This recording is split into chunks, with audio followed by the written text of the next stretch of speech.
ሰላም ሰላም እንደምን አላችሁ የኢትዮ ፕላስ አድማጭ ተመልካቾቻችን ከወደ ኤርትራ በኩል የተሰማ አዳዲስ መረጃዎች ወጥቷል የኤርትራው ፕሬዝዳንት ኢሳያስ አፈወርቂ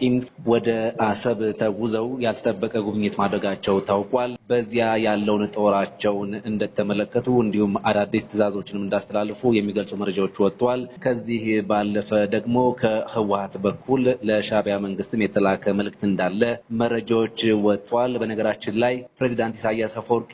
በኢትዮጵያ በኩል የአሰብ ጉዳይ ከመነሳትና መጣል ከጀመረ በኋላ ነው ወደ አሰብ ተደጋጋሚ ጉዞ ያደርጉ ያሉት ለበርካታ ዓመታት ወደ አሰብ ረግጠው እንደማያውቁ መረጃዎችም ሲወጡ ተመልክተናል አሁን ግን በተደጋጋሚ ወደዚያም ጉዞ ያደረጉ ነው የጦሩ አሁናዊ ሁኔታስ ምን ይመስላል የሚለውንና ሌሎች ጉዳዮችን እናነሳለን እንደተለመደው ጋዜጠኛ ዘሩባቤል አብሮኛል ዘርሽ እንደምን ዋልክ እንዴት ዋልክ አብርሽ እንግዲህ ቀደም ሲል ያስተዋወቋቸው ጉዳዮች መነጋገሪያ ሆነዋልና እስኪ ከነሱ እንነሳ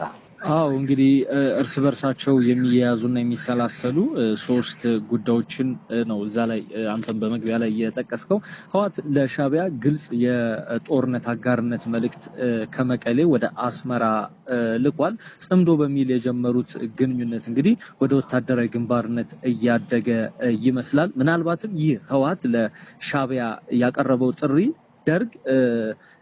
ሻዕቢያ ላይ አውጆት የነበረውን የቀይ ኮከብ ዘመቻን የሚያሳውስ ነው እንዴት የሚለውን እንግዲህ ወደ ኋላ ዞር ብለን እንመለከተዋለን ከዚህ አስቀድመን ግን ከሰሞኑ ፕሬዝዳንት ኢሳያስ አፈወርቂ አሰብ ላይ ተገኝተው እዚያ ያለ 40,000 ለሚሆን አብዛኛውን ጦራቸውን እዛ ላይ ነው ያሰፈሩት አሰብ አቅራቢያ ማለት ነው ወደዚያ ጉብኝት አድርገው ጦሩን ጎብኝተዋል ከዚህ በተጨማሪም ትዕዛዝ ሰጥተዋል ነው የተባለው ምናልባትም ከወትሮ የተለየ እንቅስቃሴዎች ካሉ ጦሩ የማንንም ትዕዛዝ ሳይጠብቅ ወደ እርምጃ እንዲገቡ ማዛቸውን የሚገልጹ መረጃዎች እየወጡ ነው ከሳምንታት በፊት እንግዲህ እዚህ አካባቢ ያለው የኤርትራ ጦር በቡሬ አካባቢ ላይ የተኩስ ልምምድ መጀመሩን የሚገልጽ መረጃ ወጥቶ ነበር እንግዲህ የተኩስ ልምምድ ጀምሯል የሚለው መረጃ የወጣው እንግዲህ ሲወጣ አንድ ንግግር ነው ትዝ ያለኝ ጠቅላይ ሚኒስትር አብይ አህመድ ባለፈው ዓመት በመጨረሻ ላይ በፓርላማ ባደረጉት ንግግር አሁን ዘመኑ ተቀይሯል የዘመኑ ጦርነትም ተቀይሯል እንደ በፊቱ ምሽግ መቆጣጠር ተራራ መቆጣጠር ምናምን አይደለም በዘመናዊ ቴክኖሎጂዎች የታገዘ ውጊያ ነው የሚደረገው ጥፋቱን በዚያው ልክ እጅግ ከፍተኛ ነው ብለው እንግዲህ አስጠንቅቀው ነበር እንግዲህ ፕሬዝዳንት ኢሳያስ አፈወርቂ እንግዲህ ባሉበት ተቸንክረው የቀሩ መሪ ናቸው በዙሪያቸው ያሉ ሰዎችም ባሉበት ተቸንክረው የቀሩ መሪ ናቸው ልትል ትችላለህ የሚገርም ነገር አሁንም ኤርትራ ቴሌቪዥንን ብትከፍት የምታየው ቪዲዮና ዶክመንታሪ የዛሬ 30 እና 40 ዓመት ደርግን ሲዋጉ ስላገኙት ድልና ጀብድ እንዴት ምሽግ ይደረምሱ እንደነበር እንዴት ኦፕሬሽኖችን ይፈጽሙ እንደነበር የሚያሳዩ ቪዲዮዎችን ነው አሁን ድረስ የሚያሰራጩት እና ይሄ ምናልባት ተሸንክረው እንደቀሩ ማሳያ ነው ፕሬዝዳንት ኢሳያስ አፈወርቂ እንግዲህ የዛሬ 30 እና 35 ዓመት ላይ አንቀላፍተው የሚገኙ መሪ ናቸው እንግዲህ ዓለም የትና የት ሄዳለች እርሳቸው ግን አሁንም ምሽግ ስለመቆጣጠር የእግረኛ ውጊያን ስለማድረግ ነው የሚያስቡት በአንጻሩ ደግሞ በኢትዮጵያ በኩል ባለፈው ዘኢኮኖሚስት እንዳወጣው ውጊያው የሚሆነው በአየር እንደሚሆን እንግዲህ ተንባያውን አስቀምጧል የሚሳኤል የድሮን የጄቶች ውጊያ እንደሚሆን ነው እንግዲህ የተናገረው ፕሬዝዳንት ኢሳያስ አፈወርቂ አሁንም ዝግጅታቸውን ብታይ የተዘጋጁ ያሉት ለእግረኛ ውጊያ እንጂ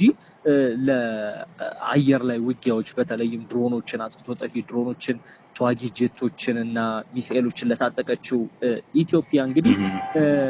እየተዘጋጁ አይመስልም አሁንም ኢትዮጵያ በእግረኛ ጦር ትመጣብናለች የሚል ነገር ነው ያነሱ ያሉት ይህ እጅግ አስገራሚ ነገር ነው እንደው ከዚህ ከኢትዮጵያን የአየር ኃይል አቅም ካነሳን አይቀር በዛሬው ዕለት የሻዕቢያ የፕሮፓጋንዳ ልሳናት በስፋት ያሰራጩት ያለ ነገር አለ ይሄው ምንድነው ኢትዮጵያ ተጨማሪ ሱ35 ራሺያ ሰራሽ የጦር ጄቶችን እንዳስገባች እንግዲህ እነዚህ የሻዕቢያ የፕሮፓጋንዳ ልሳናት ይሄን መረጃ በስፋት እያሰራጩ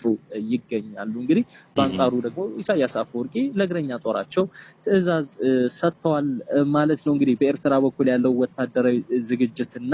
ፕሬዝዳንት ኢሳያስ አፈወርቂ ጦሩን በአሰብ አካባቢ ተገኝተው የጎበኙበት ጉዳይ ይመስላል እንግዲህ ከረጅም ጊዜ በኋላ እንደው መረጃዎች እንደሚያመላክቱት ለመጀመሪያ ጊዜ እንግዲህ ኢትዮ ኤርትራ ጦርነት በኋላ ለመጀመሪያ ጊዜ ፕሬዝዳንት ኢሳያስ አፈወርቂ ወደ አሰብ ተጉዘው ከአሰብ አካባቢ ካሉ አመራሮችና ወታደራዊ መኮንኖች ጋር የተወያዩት ከዛሬ 6 ወር በፊት ነበር። ይህ ማለት እንግዲህ ላለፉት 25 እና 30 ዓመታት ኢሳያስ አፈወርቂ አሰብ ላይ ጎብኝተው አያውቁም ነበር። ምናልባትም በአሰብ አካባቢ ከጠቅላይ ሚኒስትር አብይ አህመድ ጋር አሰብን ሲጎበኙ ያኔ ተገኝተው ሊሆን ይችላል እንጂ በግል ግን ጉዟቸውን ሲያደርጉ ይህ የመጀመሪያው እንደሆነ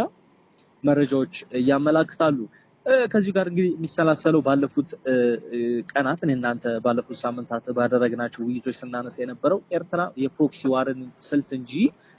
ይሄንን የሜካናይዝድ የፍለፊቱን ኮንቬንሽናል ዋርን እንዲከፈትባት አትፈልግም፣ አቅሙም የላትም ብለን ነበረ። አሁንም የፕሮክሲ ዋር ዝግጅቱን ቀጥሏል። እንግዲህ ለሻቢያ የተመቹ ድርጅቶችን በሀገራችን ውስጥ የተለያዩ ፖለቲካ ኃይሎች እንዳሉ ይታወቃል። ከነዚያ መካከል ቲፒኤልኤፍ ነው። ሁለቱም እንግዲህ የህልውና አደጋ እንዳለባቸው ይታወቃል። ሻቢያ ስልጣኔን አጣለሁኝ ከስልጣን ወገዳለሁኝ የሚል ስጋት እንዳለበት ይታወቃል። በተመሳሳይ ህወሓት ባለፈው ከዚህ ቀደም ባወጣው መግለጫ ላይ ያለፉት 50 ዓመታት ገጥሞኝ የማያውቅ የህልውና አደጋ ተጋርጦብኛል ነው ያለው። ምን ያመሳሰላቸዋል ማለት ነው? ሁለቱም የህልውና አደጋ እንደተጋረጠባቸው እዚህ ጋር ታያለና ሁለቱም አንዳንድ እግር ነው ያላቸው። አሁን ላይ ሙሉ አካል አይደለም ያላቸው፣ አንዳንድ እግር ነው ያላቸውና ይሄንን ክፉ ጊዜ የተጋረጠባቸውን አደጋ ለመከላከል እርስ በርስ አንዳንድ እግር ተውሰው እንግዲህ ይሄን መጥፎ ጊዜ ለመሻገር ያሰቡ ነው የሚመስለው። በትላንትናው ዕለት እንግዲህ ህወሓት ያወጣው መግለጫ አለ። እንግዲህ እዚያ መግለጫ ላይ በርከት ጉዳዮች የተነሱበት ነው። ህወሓት በግልጽ ለኤርትራ ለጦርነት እንድትዘጋጅ ግብዣ አድርጓል። እንዲሁም ቃል በቃል ብለው ደስ ይለኛል። በትግራይ ህዝብ በኤርትራ ህዝብ በኩልም ከፍ አድርገ ድምጽን በማሰማት የድርሻ እንድትወጣና ለሰላም አብረን እንድንሰራ ጥሪ እናስተላልፋለን በሚል ነው እየተናገረው። ከዚህ በተጨማሪ በኤርትራም ላይ በትግራይም ላይ ተመሳሳይ የህልውና አደጋ አንዣቧል ነው የሚለው። እንግዲህ ህወሓት በትግራይና በኤርትራ ላይ አንዣቧል ያለውን ይህንን ጦርነት ለመመከትም በጋራ ለመቆም ቁርጠኛ ነኝ ያለ ሲሆን በተመሳሳይ ኤርትራም ዝግጁ እንድትሆን ነው ጥሪውን ያቀረበው። እንግዲህ ከዚህ ቀደም የደርግ ጊዜ እናስታውስ። በደርግ ጊዜ እንግዲህ የሻቢያ እንቅስቃሴ እጅግ እየገነገነ በተለይ ሻቢያ ጀብሃን በአንድ የኤርትራ ምድር ውስጥ ሁለት ታጣቂ ኃይል አማጺ ኃይል መኖር የለበትም በሚል ጀብሃ ላይ በከፈተው ጦርነት ድል ካደረገ በኋላ እንግዲህ በርከት ያሉ የኤርትራ አካባቢ ስፍራዎችን ተቆጣጥሮ ነበር። ከዚያ በኋላ ደርግ ከሶማሊያው ጦርነት ከዚያድ ባሬ ወረራ መልስ የቀይ ኮከብ ዘመቻ በሚል ሻቢያ ላይ ዘመቻ አውጆ ነበር። እንግዲህ ያ ዘመቻ የዘመቻ መመሪያ ሲደርሰው ለስብሃት ነጋ ወይም ለህወሓት ያኔ ለነበሩ የህወሓት ለናቶ መለስ ዜናዊና ለነስብሃት ከትግራይ በኩል በርከት ያለ ጦር እንዲላክለት በርከት ያሉ ታጣቂዎች እንዲላኩለት እንግዲህ ጠይቆ እንደነበር ጀነራል ዮሐንስ ገብረ መስቀል አዙሪት በተሰኘ መጽሐፋቸው ላይ ጠቅሰውታል። ጀነራል ዮሐንስ እንግዲህ ከህወሓት ከፍተኛ የክፍለ ጦር መሪዎች መካከል አንዱ እንደነበሩ ይታወሳል። እንግዲህ ህወሓት አዲስ አበባን ሲቆጣጠር በደብረ ዘይት በኩል አዲስ አበባ የገባውን የህወሓትን ጦር የመሩ ጀነራል ናቸው። እኚህ ጀነራል ስለ ኤርትራና ሻቢያ ግንኙነት አብጠርጥረው የሚያውቁ የጦር ሊቅና ጠበብት ናቸው። እኚህ ጀነራል ምንድነው የሚሉት? ሻቢያ ያንን የቀይ ኮከብ ዘመቻ ማሸነፍ የቻለው በትግራይ ተወላጆችና በትግራይ ታጣቂዎች ደም ነው የሚል ነገር አንስተዋል። እንግዲህ ሻቢያ ያንን ዘመቻ ብቻውን ቢሆን ኖሮ በፍጹም ሊቋቋመው አይችልም ነበረ። የህልውና አደጋ ተጋርጦበት ነበርና ያንን የህልውና አደጋ ያለ ህወሓት ድጋፍ ያለ ህወሓት ወታደራዊ መከታነት በፍጹም ሊያልፈውና ሊሻገረው አይችልም የሚል ነገር አንስቷል። እንግዲህ ሻቢያ ከዛ በኋላ እንግዲህ በዛ የቀይ ኮከብ ዘመቻ በመክሸፉ ምክንያት እንግዲህ አሁን ላይ ያለበት ደረጃ እንዲደርስ ከፍተኛ አስተዋጽኦ አድርጓል። ከዚህ በተጨማሪ ሻቢያ በሸማቂ በነበረበት አማጺ ኃይል በነበረበት ጊዜ ላይ እንግዲህ በርካታ የህልውና አደጋዎቹን የተወጣው በህወሓት መከታነት ነው። አሁንም ከ30 ዓመታት በኋላ እንግዲህ ሁለቱም ኃይሎች ከረጅም ዓመታት የጠላትነትና በአይነ ቁራኛ መታየት ዘመን በኋላ እንደማለት ነው ሁለቱም የህልውና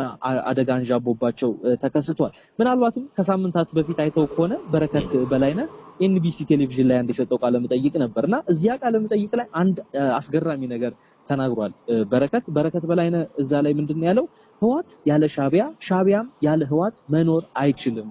ህዋት ሻቢያ እንዲጠፋ አይፈልግም ሻቢያም ህዋት እንዲጠፋ አይፈልግም እና ህልውናቸው የተሳሰሩ ናቸው የሚለውን ነገር አንስቶት ነበር አይ ቲንክ ይሄ ሐሳብ የገዢ ሐሳብ ይመስለኛል እንግዲህ እርስ በርስ በመደጋገፍ እንጂ አንዳቸው ካልተደጋገፉ በፍጹም እንዲህ አይነቱን የህልውና አደጋ ሁለቱም ሊጠፉ የሚችሉ ድርጅቶች ናቸው ሻቢያ ሊጠፋ በነበረበት ሰዓት ህዋት አግዞታል አሁን ደግሞ ሁለቱም ሊጠፉ ባለበት ወቅት ላይ እንግዲህ እየተጋገዙ እያየን ነው እንግዲህ ህዋትም ያቀረበው ጥሪ ኤርትራ ላይ የጦርነት አንዣቧል ትግራይም ላይ የህልውና አደጋ አንዣቧልና ለጦርነት በጋራ እንዘጋጅ የሚል ግልጽ ጥሪ ነው ያቀረበው ከዚህ ቀደም ጽምዶ በሚል ግንኙነት እንግዲህ ሁለቱ ኃይሎች በርከት ያሉ ፖለቲካዊ እንቅስቃሴዎችን ሲያደርጉ ነበር ታስታውስ ሆነ አወል ሰይድ በመቀሌ ድረስ በመጓዝ የተለያዩ ፖለቲካዊ ስራዎችን እየሰራ ይገኛል ከዚህ በተጨማሪ ስታሊን ገብረስላሴ ከአሜሪካ ወደ አስመራ ድረስ በመሄድ ከፕሬዝዳንት ኢሳያስ አፈወርቂ ጋር ጭምር በመገናኘት እንግዲህ ይህን ጽምዶ የተባለው የህዋትና ሻቢያ ያልተቀደሰ ጋብቻን ለማስመር እንግዲህ ድንጋይ መደላደሎችን ሲፈጥሩ የነበሩ ድንጋዮችን ሲጠርቡ የነበሩ አክቲቪስቶች ናቸው አካላት ናቸው ተዋናያን ናቸው ልንል እንችላለን እንግዲህ እዚህ ጋር አንድ ሻቢያ ለምንድነው እንዲህ አይነት ግንኙነቶችን እየፈለገ ያለው ካለ አንደኛ የህልውና አደጋውን ከዚህ አደጋ ለመውጣት ህዋትን እየፈለገ ነው ሁለት ደግሞ ይሄ ፕሮክሲ ዋሩን በስፋት እየሄደበት እንደሆነ ነው የምታየው እንግዲህ ከዚህ ቀደም ጌታቸው ረዳ ባለፈው ሳምንት ዱባይ ሆነው የሰጡትን ቃለ መጠይቅ ታስታውሳለህ እዛ ላይ ሻቢያ በፍጹም የፊት ለፊት ጦርነት እንዲነሳበት አይፈልግም ይልቁንም ጦርነቱ በአማራና በትግራይ ክልል እንዲሆንለት ይፈልጋል የሚል ነገር አንስቷል እንግዲህ አሁንም ሻቢያ እያደረገ ያለው ህዋትና የፌደራል መንግስት መካከል የእርስ በርስ ጦርነት እንዲከሰትና እሱ ከጀርባ ሆኖ ስልታዊ ድጋፍ በመስጠት ወደ ፕሮክሲ ዋሩ መቀላቀል ነው የሚፈልገው በተመሳሳይ በአማራ ክልልም ከፋኖ አማጺያን ጋር ከጀርባ በመሆን እንግዲህ ጦርነቱን እዚሁ የማስቀረት ታክቲክ ነው እየተጠቀመ ያለው በኢትዮጵያ መንግስት ደግሞ እየተሄደበት ያለው ነገር ያ አይመስልም ዘኢኮኖሚስት ይሄንን በግልጽ ቋንቋ ነግሮናል በተለይ ዘኢኮኖሚስት ያናገራቸው ዲፕሎማት በቃ አስመራ ኤርትራ የምትባል ሀገር ከዚህ በኋላ አትኖርም የሚል ነገር ወደ ማንሳት ያዘነብላል አይተው ከሆነ ጽሁፉ የደጋማው የኤርትራ ክፍል ከኢትዮጵያ ጋር ተቀላቅሎ ያ ቆላማው ክፍል ደግሞ ከሱዳን ጋር በመቀላቀል ኤርትራ የምትባል ሀገር ጭምር ላትኖር ትችላለች የሚል ነገር አንስቷል ይህ ንግግር ይህ የኢኮኖሚስት ንግግር እንግዲህ ምን ያስታውሳል ሌተናል ጀነራል ጻድቃን ገብረትንሳኤ የሰጡትን አስተያየት ነው ጀነራል ጻድቃን ከዚህ ቀደም ሆርን ሪቪው ላይ በጻፉት መጣጥፍ ላይ ምንድነው ያሉት ምናልባት በኢትዮጵያና በኤርትራ መካከል ጦርነቱ የሚከሰት ሆነ ጦርነቱ ካርታ ለዋጭ ነው የሚሆነው የሚል ነገር አንስቷል በእርግጥም በሁለቱ ሀገራት መካከል ጦርነት ከተቀሰቀሰ የምስራቅ አፍሪካ ካርታ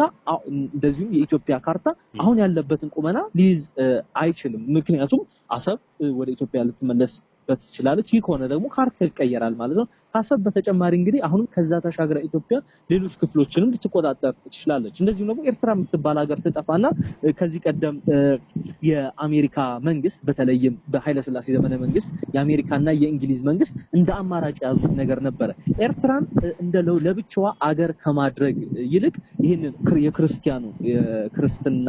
እምነቱን የሚከተለውን ደጋማውን ህብረተሰብ ከኢትዮጵያ ጋር ማቀላቀል እንደዚህም ደግሞ ቆላማውን ክፍል ወደ ሱዳን ጋር በማቀላቀል እንዲህ አይነት ነገሮችን የቆላማው ክፍል አብዛኛው የእስልምና እምነት ተከታይ ስለሆነ ከኢትዮጵያዊነት ስሜትም ትንሽ የራቀ ስለነበር በወቅቱ እንግዲህ ወደ ሱዳን አካለን ይሄኛውን ክፍል ደግሞ ወደ ኢትዮጵያ አቀላቅለን ብናደርግ ይሻላል የሚል ነገር እንደ አማራጭ ሐሳብ አቅርበው ነበር ምናልባት እንግዲህ አሁን በሁለቱ ሀገራት መካከል ጦርነት የሚከሰት ሆነ ሊሆን የሚችለው ይህ የመሆን እድሉ ከፍተኛ ነው እንግዲህ አሁን በሁለቱም ኃይሎች በኩል ያለናቸው እንቅስቃሴዎች እንግዲህ ለጦርነቱ አንድ እርምጃ እንደቀረ የሚያንጸባርቁ ናቸው በእርግጥም ሁለቱን ሀገራት ከጦርነት አፋፍ የሚመልሳቸው ሃይባይ ያለ አይመስልም አብርሽ መልካም እንግዲህ ዘርሽ ጉዳዮቹን በተመለከተ ከዜና ባሻገር ምን ማለት እንደሆነ በሰፋ ባለ መረጃ ታሪክን እያጣቀስክ ስለደረስከን መረጃ ከልብ እናመሰግናለን ነገም በተመሳሳይ በሚኖሩን ጉዳዮች እንግዲህ አዳዲስ መረጃዎች ከወደ ኤርትራ በኩል አሁን ከመቼውም ጊዜ በላይ እየወጡ ስለሆነ እነሱን እየተከታተለ ምን ማለት ነው የሚለውን እያየን መቀጠላችንን እንገፋበታለን ለጊዜው ግን አመሰግናለሁ